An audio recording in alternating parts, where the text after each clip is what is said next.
আসসালামু আলাইকুম সম্মানিত ভিউয়ার, দেখতে পাচ্ছেন পদ্মা নদীর ওই পার থেকে চর থেকে ঘাস কেটে নিয়ে আসলো দুইজন মানুষ।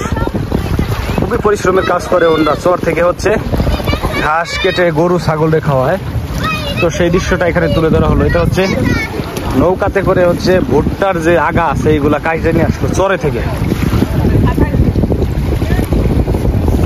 দেখতে পাচ্ছেন এটা কিন্তু পদ্মা নদী। পদ্মা নদীতে কিন্তু অনেক পানি, এখানে নদী অনেক দূর ওই পার। এখান থেকে হচ্ছে নৌকা বেয়ে বেয়ে, এই ছোট টিকি নৌকা বেয়ে বেয়ে হচ্ছে ইয়ে নিয়ে আসলো, চর থেকে হচ্ছে ঘাস কেটে নিয়ে আসলো।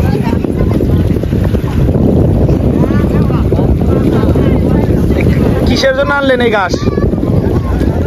গরুর জন্য। কয়টা গরু? 6টা গরু।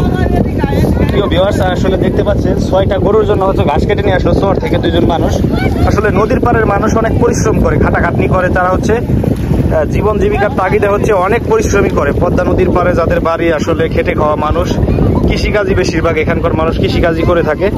তো এই মুরব্বী, ওনার হচ্ছে 75 বছর বয়স। উনি হচ্ছে এই বয়সে অনেক কাজ করে, অনেক পরিশ্রমের কাজ করে। সেই কাজের প্রতিদিনই দেখতেছি। আসলে চর থেকে ঘাস কেটে নিয়ে আসলো নৌকায় করে।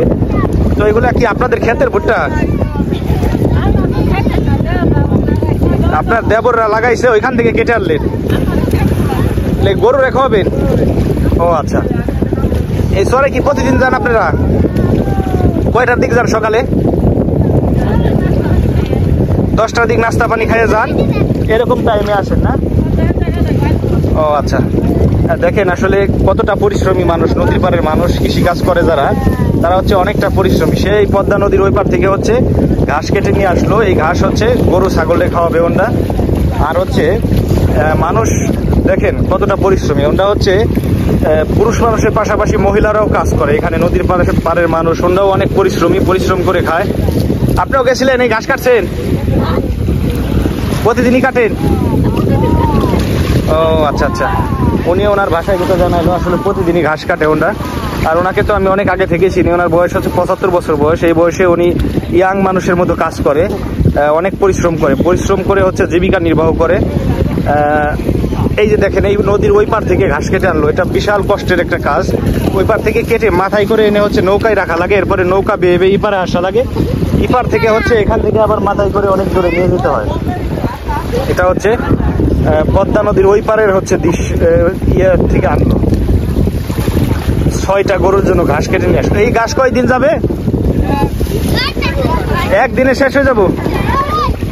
দেখেন, মানে কালকে, আগামীকালকে আবার এই টাইমে মনে করেন যে আবার যাইতে হবে? ও আচ্ছা আচ্ছা। যেটা জানাইতেছে, আজকে যে টাইমে ঘাস নিয়ে আসলো, আগামীকাল আবার ওই টাইম পর্যন্ত আবার ঘাস নিয়ে এসে আবার খাওয়া লাগবে গরুরে। এটাই হচ্ছে ওনারা জানাইতেছে। খুব সুন্দর একটা ভিডিও। আসলে গ্রাম বাংলার মানুষের যে কঠোর পরিশ্রম করে কাজ করে খায়, সেই দৃশ্যটাই এখানে তুলে ধরা হলো। নৌকাটা কিন্তু বাতাসে হেলতেছে, দুলতেছে, এখানে দোল খাচ্ছে। তো সবাই ভালো থাকি। গ্রাম বাংলার ভিডিও পেতে মাসুদ হাসান ইউটিউব চ্যানেলটি সাবস্ক্রাইব করে সবসময় পাশে থাকা বেল বাটনটি বাজিয়ে দেন এবং নতুন নতুন ভিডিও পাবেন গ্রাম বাংলার।